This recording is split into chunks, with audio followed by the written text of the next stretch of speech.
सो differential equation basically तमाम वो equations कहलाती हैं जिसमें डेरिवेटिव यूज किया जा रहा हो, direct D Y upon D X use किया जा रहा हो, या इस तरह से डी वाई डी एक्स लिखा हुआ हो कि डी वाई और डी एक्स ब्रेक किया हुआ हो, ठीक है। तो इन तमाम कंडीशंस को हम डिफरेंशियल इक्वेशन कहते हैं। अब डिफरेंशियल इक्वेशन जो है बेटा, इसमें ना आपके पास डिफरेंट ऑर्डर्स होते हैं, डिफरेंट डिग्री होती है। डिग्री तो खैर आसान है फाइंड आउट करना, हाईएस्ट पावर को कहते हैं। ऑर्डर बेसिकली कितना दफा डेरिवेट किया हुआ। आपको पता है डिफरेंशियल इक्वेशन में D Y upon D X का मतलब फर्स्ट डेरिवेटिव होता है ना। इसी तरह एक दफा डेरिवेटिव हुआ, डबल डेरिवेटिव लेंगे तो D square Y upon D X square होगा। इसकी शॉर्ट फॉर्म में वाई डबल डैश भी लिख सकते हैं, ठीक है। सो ये तमाम डिफरेंशियल इक्वेशन गिवन है। सबसे पहला चीज है जो बहुत ज्यादा आपके पास यूनिवर्सिटीज के टेस्ट में भी पूछी जाती है, जो प्रिपरेशन पेपर्स होते हैं या फिर एंट्री टेस्ट होते हैं, उन पेपर्स में भी होती है, पूछी जाती है कि ऑर्डर बताओ और डिग्री बताओ। अब याद रखिएगा, ऑर्डर जो है वो हाईएस्ट ऑर्डर आपके पास एक डिफरेंशियल इक्वेशन है फर्स्ट वाले पार्ट में गिवन है। एक है सेकंड डेरिवेटिव, इधर है फर्स्ट डेरिवेटिव, और ये कोई डेरिवेटिव नहीं निकला हुआ, ठीक है। तो सबसे बड़ा ऑर्डर इसमें क्या हो जाएगा, क्योंकि दो दफा डेरिवेटिव हुआ था इसलिए इसका ऑर्डर क्या हो जाएगा, फर्स्ट वाले का ऑर्डर हो जाएगा इस हिसाब से।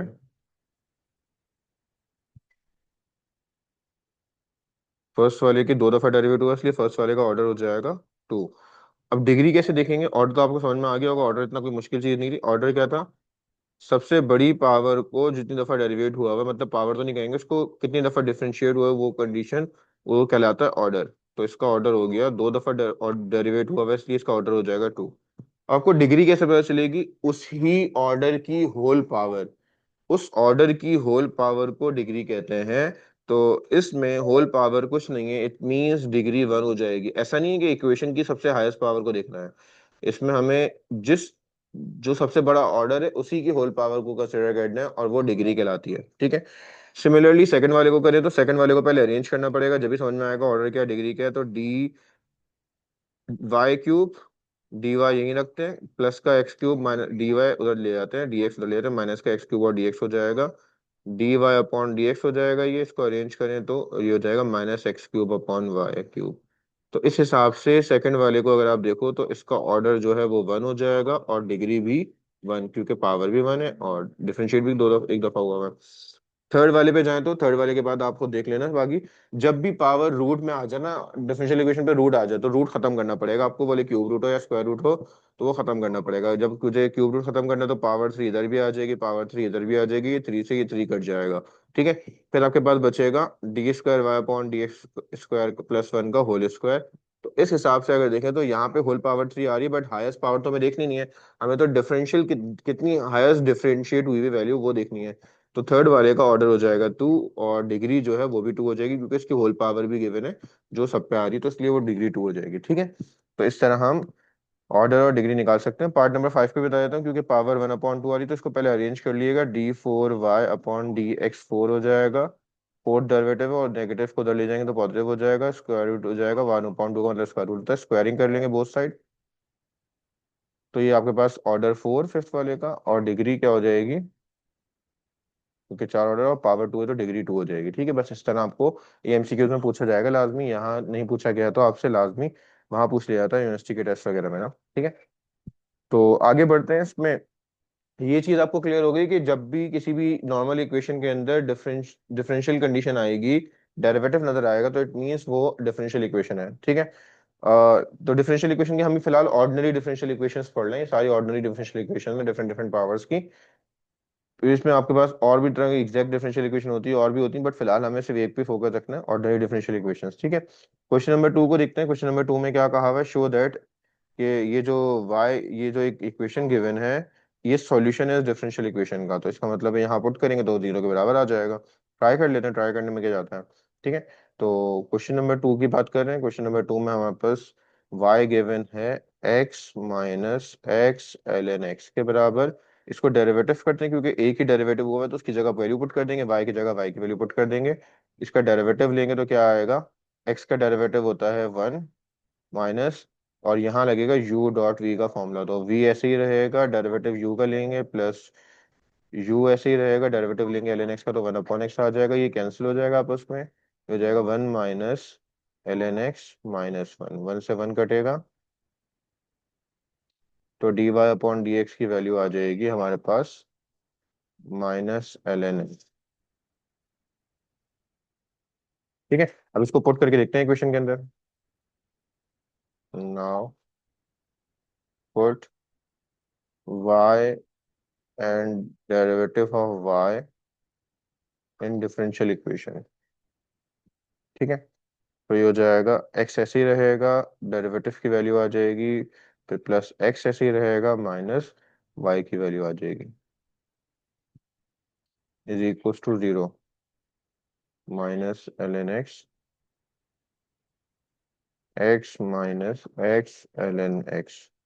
ठीक है, अब जब हम करेंगे सिंप्लीफाई इसको, तो x मल्टीप्लाई होगा माइनस एल एन एक्स से, तो minus X L N X आ जाएगा, प्लस का x as it is, minus से ब्रैकेट ओपन होगा, तो माइनस का x minus minus plus X L N X is equal to 0। आप देखें सिंप्लीफिकेशन हो रही है, माइनस का X L N X plus का एक्स एल एन एक्स कर दिया जाएगा, प्लस का एक्स माइनस का एक्स कर दिया जाएगा, 0 आ गया। इट मीन्स वेरीफाइड हो गया कि ये जो है पार्ट ऑफ सॉल्यूशन था। ठीक है, बस इतना सा काम करना है इसमें। इसी से मिलता जुलता क्वेश्चन, क्वेश्चन नंबर 3 भी है, y की वैल्यू गिवन है, उसको डिफरेंशियल इक्वेशन में पुट करना है और वो देखना है वेरीफाई हो रहा है नहीं हो रहा। फिर क्वेश्चन नंबर 4 है, क्वेश्चन नंबर 4 में कहा हुआ है obtain the differential equation by eliminating arbitrary constant from the relation. ठीक है, ये डिफरेंशियल इक्वेशन गिवन है, ये general differential, general solutions given है, आपको इसका पार्टिकुलर सॉल्यूशन फाइंड करना है। समझो सिंपल, ए और बी की वैल्यू आपको फाइंड आउट करनी है। ठीक है, कांस्टेंट्स वैल्यूज को फाइंड आउट करना है। तो क्वेश्चन नंबर 4 के रिमेनिंग 4 के पार्ट्स देखते हैं कैसे होगा।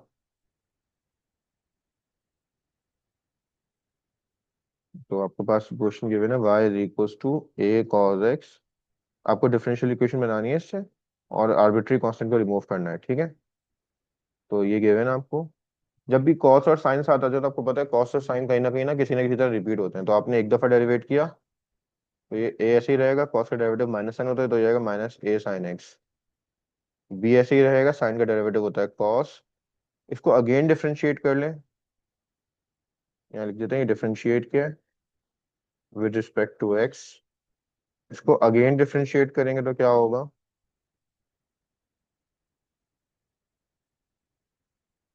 डबल डेरिवेटिव, माइनस ऐसे ही रहेगा, a ऐसे ही रहेगा, साइन का डेरिवेटिव cos होता है, फिर cos का डेरिवेटिव माइनस साइन होता है तो माइनस आ जाएगा b sin x। अब आपको पता है एक बात कि अगर हम यहाँ से माइनस कॉमन ले लें तो ये हो जाएगा a cos x plus b sin x।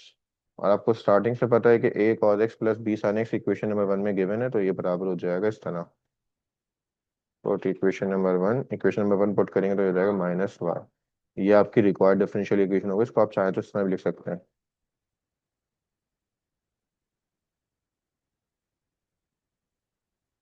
ठीक है, तो बस इसमें ये करना है आपको, ए और बी की वैल्यू, ये जो भी कांस्टेंट उसकी वैल्यू फाइंड आउट करनी है। इसमें तो सिंपल है, यहाँ से आप ना ये कर सकते हो कि y upon sine X plus one बराबर हो जाएगा a के।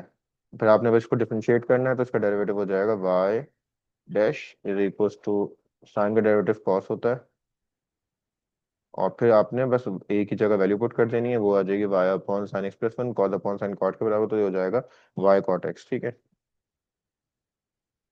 इसका मेरे हिसाब से इस तरह से आंसर आ रहा होगा। ठीक है, इसमें आपके पास अगर आप दो दफा डेरिवेट करोगे तो आपके पास वैल्यू गायब हो जाएगी, बट आपको ए और बी की वैल्यू चाहिए, फाइंड आउट करनी है, फिर सॉल्व करना है। तो साइमल्टेनियस सॉल्यूशन करेंगे, एक दफा डेरिवेट करेंगे तो आपके पास ए बचेगा, एक्स टू एक्स बचेगा और बी बचेगा, तो यहाँ से आप बी की वैल्यू अलग कर लिएगा, फिर दोबारा डेरिवेट करेंगे तो ए की वैल्यू आ जाएगी, फिर आप इसको सब्स्टिट्यूट कर लिएगा तो आंसर आ जाएगा आपके पास। ठीक है, और सेम मेथड से ये भी होगा C1 और C2 वाला। अब हम काम कर लेते हैं क्वेश्चन नंबर 5 का। क्वेश्चन नंबर 5 में क्या गिवन है, फाइंड द पर्टिकुलर सॉल्यूशन। आपको पर्टिकुलर सॉल्यूशन फाइंड आउट करना है, आपको general solution of the differential equation given है। ठीक है, जनरल जनरल सॉल्यूशन गिवन है डिफरेंशियल इक्वेशन का, और यहाँ पे एक चीज मिसिंग है कि ये वैल्यू ना y की है, इसमें मिस किया हुआ है इन्होंने, ये y की वैल्यू है। ठीक है, आपको सिर्फ और सिर्फ इसमें ना कांस्टेंट जो आ रहे हैं ना कहीं वो फाइंड करना है, मतलब c की वैल्यू फाइंड आउट करनी है फंडाबान में पहले पार्ट में। तो आपके पास ये जो स्टेटमेंट गिवन है ये बड़ी इंपॉर्टेंट है, इसमें आपके पास ना y ब्रैकेट लिखा हुआ है, इसका मतलब है ये वैल्यू x की है और ये y की वैल्यू है। ठीक है, x और y की वैल्यू गिवन है। तो हमारे पास इक्वेशन क्या गिवन है क्वेश्चन नंबर 5 में, y गिवन है x plus two root one plus cos y plus सी। ठीक है, हमें क्या गिवन है क्वेश्चन में, इसका कोई काम नहीं है, इसका कोई भी काम नहीं है हमें डिफरेंशियल इक्वेशन का, सारा काम तो हमें बस कांस्टेंट वैल्यूज को फाइंड आउट करने में लगाना है। ठीक है, तो हम बस करेंगे, पुट करेंगे एक्स की जगह पे 3 और वाई की जगह पे पाई/2।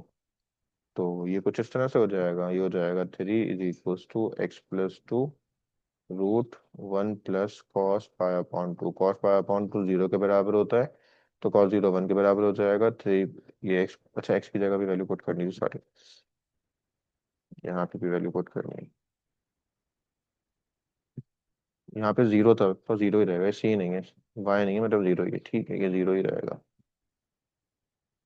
वाई इक्वल्स टू नहीं है, ये जीरो ही है। तो 0 = x+2, ठीक है, और x की जगह मैंने वैल्यू पुट नहीं की, x की जगह आ जाएगा 3।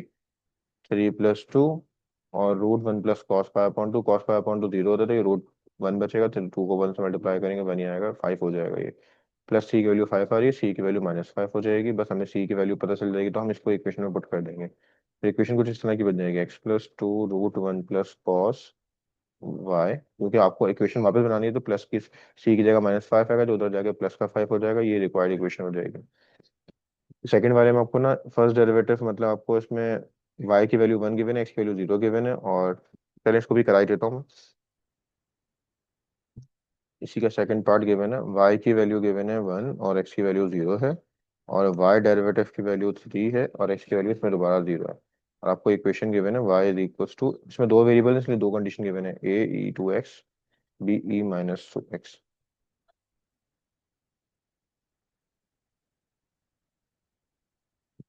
तो आपने पहले, सबसे पहले इसमें क्या करना है, x की जगह 0 पुट करना है और y की जगह 1। 1 = a, x की जगह 0, फिर बी e - 0। तो जहाँ भी जीरो आता है वो वन, वो होल पावर वन बन, मतलब बेसिकली किसी भी चीज की पावर जीरो हो जाए तो वो वन के बराबर होता है, इसलिए बचेगा 1 = a + b। ठीक है। इसी इक्वेशन नंबर 1 को अगर हम अगेन डिफरेंशिएट करें, इसको फिर पुट करें वैल्यूज, तो ये हो जाएगा y' = 2x का डेरिवेटिव 2 होता है, तो ये हो जाएगा 2a e2x -b e⁻⁻x। और y' की जगह हम पुट कर देंगे 3, और 2a e⁻², x की जगह 0 -b e - 0। तो अगेन जहाँ जीरो आ रहा है उसकी पावर की वजह से वो वन बन जाएगा, तो ये 2a - b हो जाएगा। अब हमें a और b निकालना है, तो इन दोनों इक्वेशंस को, a और b वाली इक्वेशंस को सब्ट्रैक्ट ऐड कर लेते हैं मिलके। तो जब ऐड करेंगे a एंड b को, तो ऐड करने पे b से b कट जाएगा, 3 + 1 4 हो जाएगा, और ये 3a हो जाएगा। तो a की वैल्यू आ जाएगी 4/3, और इस a की वैल्यू को पुट कर देंगे किसी भी इक्वेशन में, चाहो तो बी में पुट कर लो, मैं बी में पुट कर रहा हूँ। 3 = 2, ए की जगह 4/3 -b उधर ले जाते हैं, 3 इधर ले आते हैं, तो ये हो जाएगा b = 8/3 -3। तो आपका आंसर आ जाएगा -1/3। तो हमारी इक्वेशन कुछ इस तरह की बन जाएगी। क्या थी इक्वेशन, y = ए की जगह 4/3 e⁻²x प्लस बी की जगह -1/3 e⁻⁻x। तो बस ये आपकी रिक्वायर्ड इक्वेशन बन जाएगी, जिसको आप मजीद सिंप्लीफाई करना चाहो तो कर सकते हो। ठीक है, तो हमारे पास ये कंप्लीट एक्सरसाइज नंबर 1 हो गई, इसमें बस इतना ही काम था। आई गेस हम अगली एक्सरसाइज की तरफ बढ़ते हैं, थर्ड एक्सरसाइज भी हमारी कर लेंगे, फिर हम सेकंड को देखेंगे लास्ट में, ज़्यादा बेहतर रहेगा, ताकि दो एक्सरसाइज कवर हो जाए ना एक साथ, फिर बस एक ही एक्सरसाइज रह जाएगी, तो नेक्स्ट एक दिन में करके वो भी कंप्लीट कर लेंगे। तो थर्ड एक्सरसाइज देखते हैं। थर्ड एक्सरसाइज का ऑर्थोगोनल ट्रेजेक्टरी से ताल्लुक है, उसको जरा समझ लेते हैं कि क्या गिवन है, क्या समझाना चाह रहे हैं।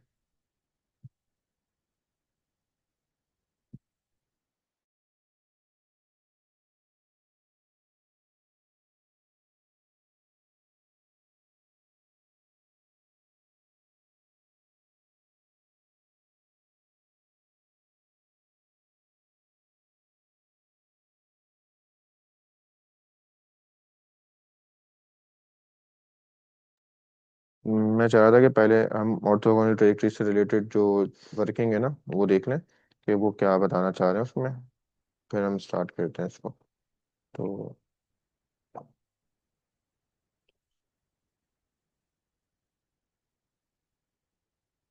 ऑर्थोगोनल ट्रेजेक्टरीज क्या होती हैं, इन्होंने थोड़ा डिफाइन किया हुआ है। एनी फैमिली ऑफ कर्व जिसमें एक्स वाई और कांस्टेंट आ रहा हो is equal to zero, which cuts every member of a given family of curve at right angles, जो मतलब राइट एंगल से कट करो। जैसे यहाँ पे उन्होंने बताया ना कि सर्किल को जो लाइंस है वो कट करेंगी राइट एंगल से, वो तमाम की तमाम क्या कहलाएंगे, ऑर्थोगोनल। ऑर्थोगोनल का मतलब ही वो रिप्रेजेंट करता है 90 डिग्री से। इसकी कंडीशन होती है, एग्जाम्पल दिए हुए, family of straight line passes through the origin, एक y equals to m x के नाम से बहुत सारी स्ट्रेट लाइनें जो ओरिजिन से पास कर रही हैं, और सर वो जो कट कर रही है सर्किल को at origin centre, every straight line is right angle passing through origin is orthogonal trajectory of family of circle. वो लाजमी फैमिली ऑफ सर्किल की ऑर्थोगोनल ट्रेजेक्टरी होंगी। ठीक है, हमें करना क्या है, सिंपल सा काम करना है। उस form the differential equation of the given curve, और पहले डेरिवेटिव लेना है, और फिर उस डेरिवेटिव को आपने रिप्लेस कर देना है minus D x upon D Y से। बेसिकली आपको पता है, और परपेंडिकुलर कंडीशन को रिप्रेजेंट करें तो आपको याद हो जाएगा, D Y upon D X का मतलब होता है सिंपल स्लोप। ठीक है, इसको m1 कह लेते हैं, और आपको परपेंडिकुलर कंडीशन पता है, m1 multiply by m2 is equal to -1 होता है।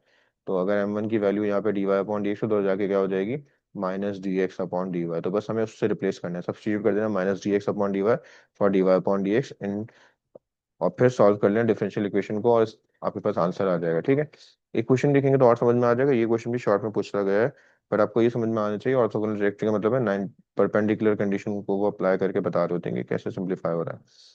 ठीक है, एक्सरसाइज 10.3 बहुत छोटी सी एक्सरसाइज है, 5-6 क्वेश्चन पे बेस करती है। तो ये भी हाँ जब हम कंप्लीट कर लेते हैं तो हमारा मतलब समझ लें कि वैसे तो दो हो जाएंगे एक्सरसाइज, बट इसको हाफ कह देंगे, हाफ हो जाएगा, क्योंकि 10.3 इटसेल्फ इतनी बड़ी है कि वो 10.2 सॉरी बड़ी है इतनी है कि वो सब 10.1 और 3 के बराबर ही है, या ज़्यादा ही उससे।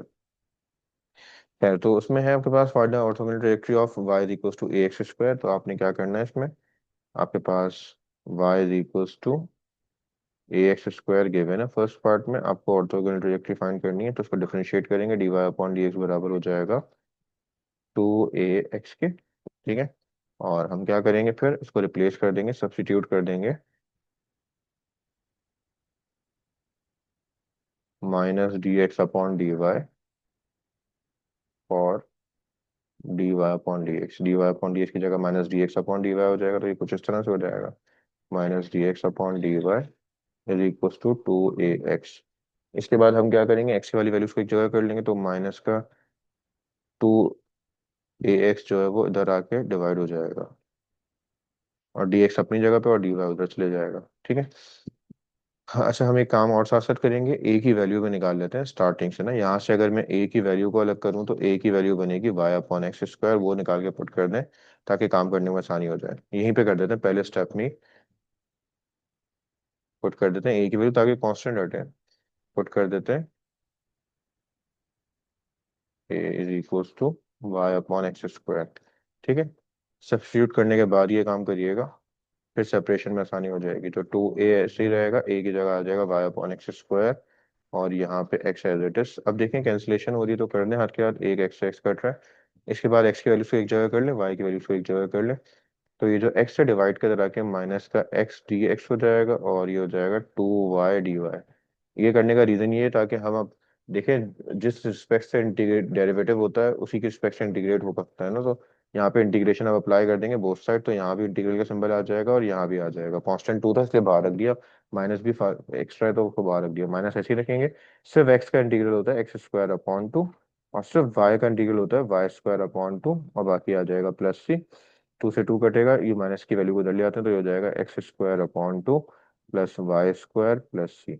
ठीक है, और इज इक्वल टू जीरो, ये आपके पास रिक्वायर्ड इक्वेशन हो जाएगी ऑर्थोगोनल ट्रैजेक्टरी की। बस इस तरह से काम करना है आपको, सेम पैटर्न है, सेम मेथड रहता है, और बस इस तरह से काम करके आंसर आ जाता है। अच्छा, इसके बाद जितने भी क्वेश्चन है सब में यही करना है आपको। सेकंड वाले को भी अगर देखें तो आपको वही काम करना है, डेरिवेटिव लेना है, तो ये हो जाएगा यू डॉट भी लगेगा वैसे यहाँ पे, तो ये हो जाएगा एक्स ऐसे ही रहेगा, वाई का डेरिवेटिव होता है D Y upon D X, plus Y ऐसे ही रहेगा, डेरिवेटिव ऑफ एक्स होता है 1, और सी तो कांस्टेंट है, 0 हो जाएगा। ठीक है, अब इसमें तो आपको जरूरत ही नहीं पड़ेगी सी की वैल्यू पुट करने की, डायरेक्ट बस प्लस का वाई उधर ले जाए, माइनस का वाई इधर ले आए, तो ये हो जाएगा D Y upon D X minus का वाई अपॉन एक्स। फिर आपने वही रिप्लेस कर देना, तो ये हो जाएगा minus D x upon D Y is equal to minus Y upon X. तो माइनस से माइनस कटेगा, एक्स हो जाएगा एक्स डी एक्स हो जाएगा, और वाई डी वाई इंटीग्रेट करेंगे तो X square upon 2 Y square upon 2 minus is equal to zero. बस इस तरह करके सिंप्लीफाई करके एलसीएम लेना चाहे तो एलसीएम ले लें, तो आपके पास आंसर आ जाएगा। हाँ, यहाँ पे बात है ये अगर आप इसको भी एलसीएम लेंगे तो आपके पास आंसर में जो चेंजेस आएंगे वो भी देख लें, क्योंकि फिर बुक से आप मैच करते हैं तो परेशान होते हैं, बुक का आंसर नहीं हो रहा। सी के साथ टू मेंशन करना चाहें तो कर लें, बट वो टू सी ही रहता है, टू डिवाइड को जाएगा मल्टीप्लाई होगा, टू सी को भी सिर्फ टू लिखिएगा। तो आपके पास इक्वेशन कुछ इस तरह से बन सकती है, ठीक है, सिंपलेस्ट फॉर्म में इक्वेशन बनाना चाहे तो ये है 10.3 हमारे पास। 10.3 कुछ इस तरह की जाती है जो मैंने आपको बताया, ठीक है। और इसमें इसी तरह की वर्किंग करते रहना। एक काम करते हैं, इसका एक आध क्वेश्चन और देख लेते हैं कोई।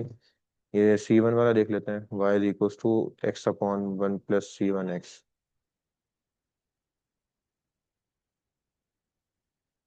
पार्ट 3 था शायद। y is equal to X upon one plus C1x, ठीक है। इसको डिफरेंशिएट करें तो क्या बनेगा, u अपॉन v का फॉर्मूला खुलेगा तो ये हो जाएगा v डेरिवेटिव u, मतलब x का derivative 1 minus u derivative v। तो 1 तो डेरिवेटिव 0 हो जाएगा, C1 बचेगा, ठीक है, अपॉन वन प्लस C1x का होल स्क्वायर। तो अब ऊपर सिंप्लीफिकेशन करें तो ये हो जाएगा 1 + C1x minus C1x upon 1 + C1x का होल स्क्वायर। तो C1x से C1x कट गया इत्तेफाक से, और dy/dx आ गया। अब हम क्या कर देंगे, रिप्लेस कर देंगे, वही रिप्लेस वाला काम करेंगे। सब रिप्लेस यूज करें तो dy/dx की जगह रिप्लेस रिप्लेस dy/dx को रिप्लेस कर रहे हैं बाय माइनस dx/dy, या सब्स्टिट्यूट का वर्ड यूज कर लें, it's totally up to you, काम तो एक ही है। तो आपके पास यहाँ पे आ जाएगा माइनस dx/dy, और यहाँ पे है 1 + C1x का होल स्क्वायर। अब आप एक काम कर सकते हो, वो काम ये है कि हमें C1 की वैल्यू पता चल जाए तो काम आसान हो जाएगा। तो C1 की वैल्यू हमारे पास क्या है, हम यहाँ से निकाल लेते हैं। C1 की वैल्यू अगर हम यहाँ से निकालने की कोशिश करें तो ये हो जाएगा y multiply by 1 + C1x is equal to X. तो y को मल्टीप्लाई करें तो y + C1xy is equal to X, plus का बाय एक्स उधर जाएगा तो ये हो जाएगा C1xy is equal to x minus Y, और C1 की वैल्यू हो जाएगी x minus Y upon x Y, ठीक है। इस वैल्यू को यहाँ पुट कर देते हैं, c x minus Y upon x y put कर देते हैं C1 की वैल्यू। तो ये हो जाएगा कुछ इस तरह से, minus dx/dy is equal to 1/1 + x minus Y upon x Y whole square, ठीक है। इसका हम एलसीएम लेते हैं तो ये हो जाएगा कुछ एलसीएम लेके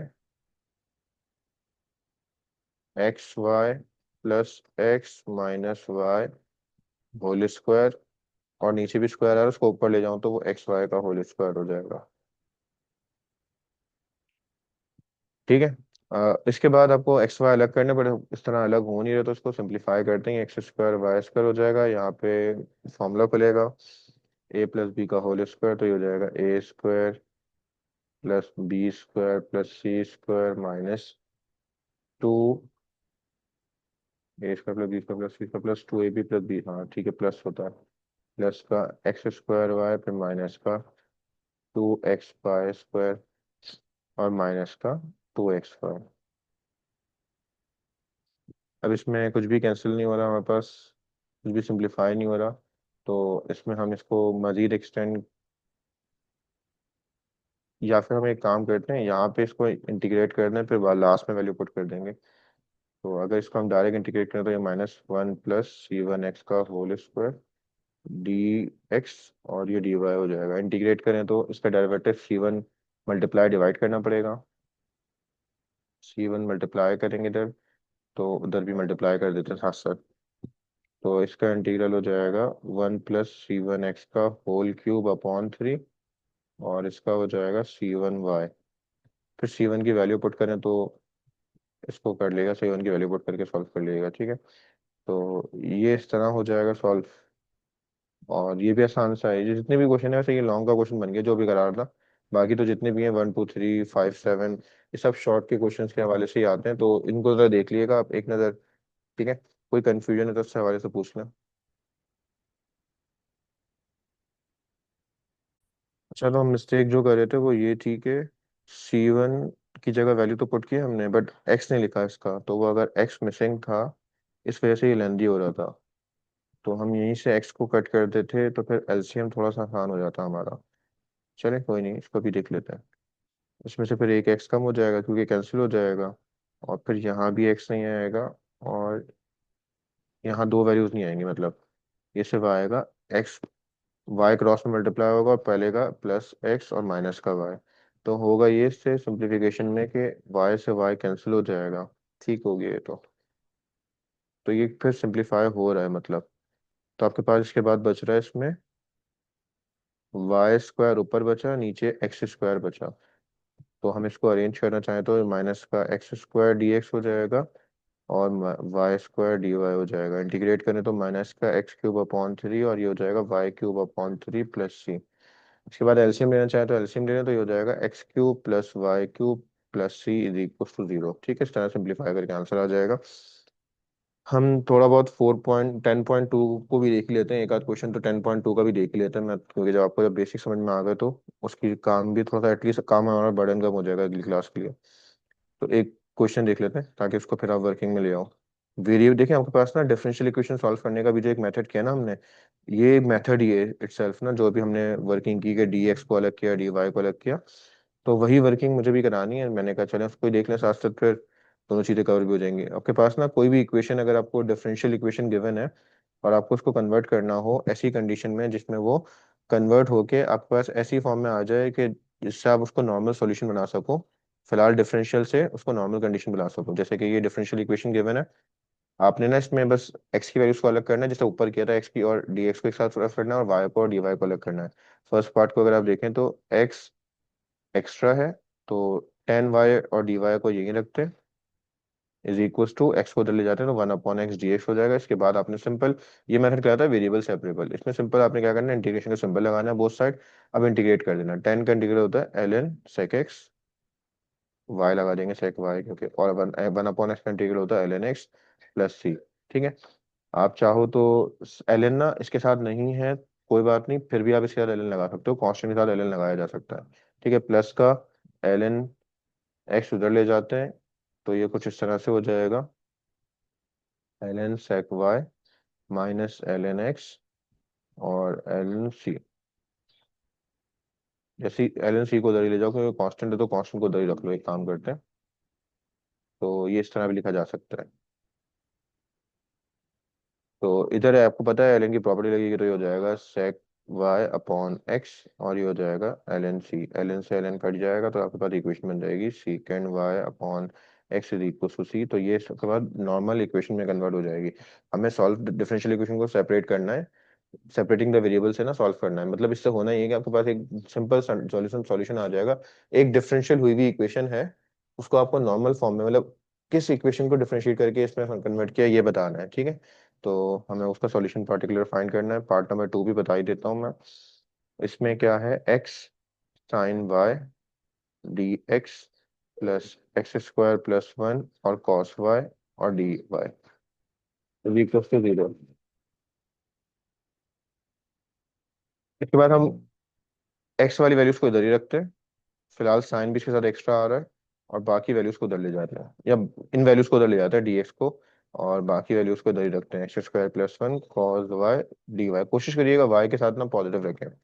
अब आपके पास जो जो एक्स्ट्रा है वो ये एक्स्ट्रा एक्स के साथ नहीं चाहिए, और ये वाई के साथ नहीं, साइन एक्स के साथ ये नहीं चाहिए डीएक्स के साथ, और डी वाई के साथ ये नहीं चाहिए एक्स स्क्वायर प्लस वन। तो माइनस का x upon x square plus one हो जाएगा डीएक्स के साथ, और cos y upon sine y हो जाएगा डी वाई के साथ। Cos y upon sine y होता है आपको पता है कॉट के,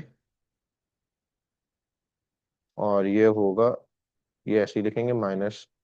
अच्छा आपको पता है इंटीग्रेशन लगानी है तो ऊपर टू एक्स चाहिए होगा, एक्स तो मौजूद है बट टू हमें एक्स्ट्रा चाहिए, तो टू डिवाइड भी किया हमने ताकि इसका इंटीग्रल हो सके। ठीक है, तो माइनस वन अपॉन टू ऐसे ही रहेगा, इसका इंटीग्रल करेंगे तो l N x square plus one, और कॉट के साथ आ जाएगा, कॉट को इंटीग्रेट करें तो एल एन साइन एक्स होता है वाई होता है प्लस सी।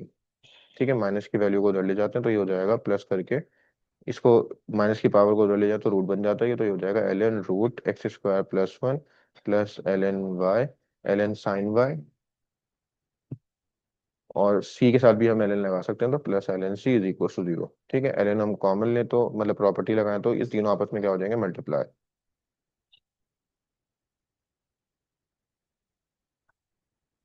तो बस ln हटाएंगे तो ये अप्लाई हो जाएगा, x² + 1 साइन वाई और सी। तो ये आपके पास रिक्वायर्ड इक्वेशन है, बस हमें ये वेरिएबल सेपरेटिंग द वेरिएबल में ये काम करना है। और यही वो मेथड है जिससे आगे भी सारे क्वेश्चन सॉल्व होंगे, बट उसमें पहला स्टेप चेंज होके फिर एंड में इस मेथड से हो रहा होगा। ठीक है, तो यहीं पे मैं क्लोज करता हूँ, कोई कंफ्यूजन हो तो आप लोग डिस्कस कर लो।